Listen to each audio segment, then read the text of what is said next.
Ayan, si ate nakaano na sipag nyo early in the morning. Ano ba yan? Ibebenta mo na doon? Magkaano na kaya yan?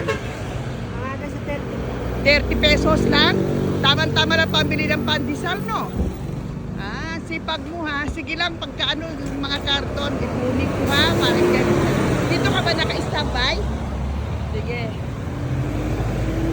O, kita mo ang sipag.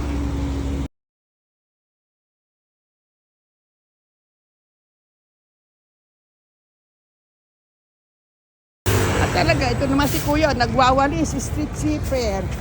Ang sipag nila. Kasi may toro, malinis na yan.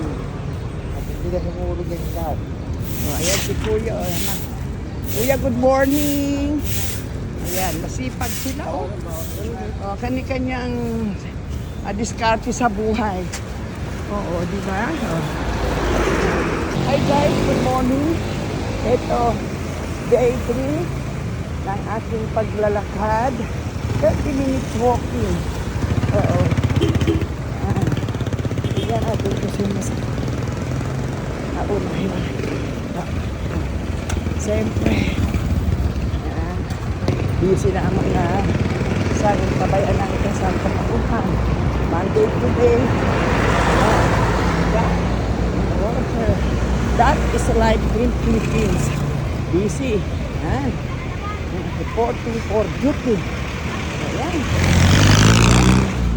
Ang daming ano. Oh.